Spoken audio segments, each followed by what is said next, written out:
శాసనసభ్యులు సోదరులు సుందర విజయ్ కుమార్ గారు. పెద్దలు అన్నయ్య పవన్ కళ్యాణ్ గారికి, వేదిక అలంకరించిన పెద్దలందరికీ నమస్కారాలు తెలియజేసుకుంటూ, నా పేరు సుందరపు విజయ్ కుమార్. నేను ఎమ్మెల్యే ఎలమంచిలి, కానీ పిఠాపురం ఎమ్మెల్యే గారి తాలూకా.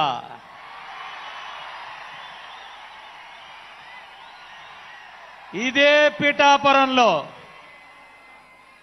థర్డ్ ఫారం చదువుకున్న పిఠాపురం రాజా పాఠశాలలో ఒక విద్యార్థి, నరసాపురం, భీమవరం, విశాఖపట్నంలో చదువుకున్న ఒక విద్యార్థి,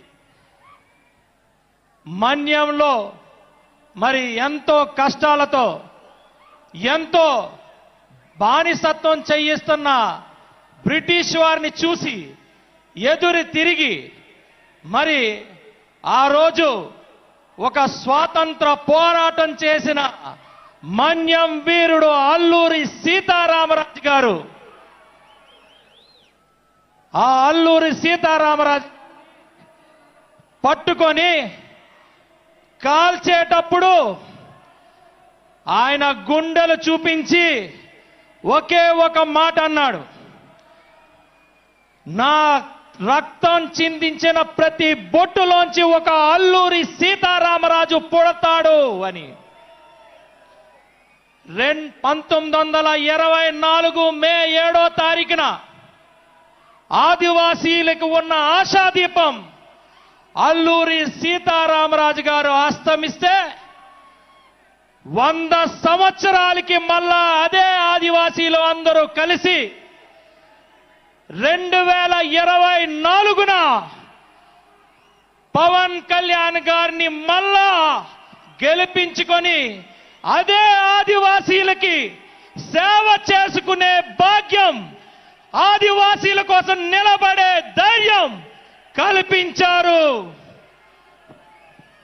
జగన్ రెడ్డి ఇంకా అర్థం కాలేదా జనసేన పార్టీ అంటే ఏంటో,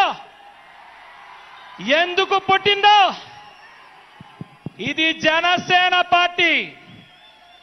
గత 5 సంవత్సరాల నుంచి నువ్వు మమ్మల్ని చిత్రహింస పెడితే మేమేదో పారిపోతాం అనుకున్నావు. మా చర్మం ఒలిస్తే మాకు ప్రాణం గుర్తురాదు, దేశం గుర్తొస్తుంది. ఎందుకంటే దేశం కోసం చనిపోవాలనుకుంటే ఊరిని ముద్దు పెట్టుకునే భగత్ సింగ్ గారు మాకు ఆదర్శం, మా నాయకుడికి మాకు ఆదర్శం. ఇది రాజకీయ పార్టీయే, కానీ ఆ మూలాలు ఎక్కడున్నాయో గుర్తు పెట్టుకొని ప్రవర్తిస్తే బాగుంటది. ఈరోజు చెప్తున్నా, ఇక్కడున్న ప్రతి ఒక్కరు కూడా దేశం కోసం చనిపోయే అవకాశం దొరికితే అదే ఊరికమ్మకి ముద్దు పెట్టుకొని మరి చనిపోవడానికి రెడీగా ఉన్నాం. కానీ వెన్ను చూపించే సమస్య లేదు. అదే జనసేన పార్టీ. మరి అన్నగారికి నాకు ఇచ్చిన అవకాశాన్ని రాజకీయంగా ఎక్కడైనా ఏదైనా పొరపాట్లు జరిగినా మీరిచ్చిన స్ఫూర్తి మాత్రం ఎక్కడ కూడా చెక్క చెదరకుండా మీ ఆదేశాల కోసం ఎప్పుడూ ఉండే మీ తమ్ముడు సుందరపు విజయ్ కుమార్. జై హింద్, జై జనసేన. నరసాపురం శాసనసభ్యులు సోదరు శ్రీ బొమ్మడి నాయకర్ గారు.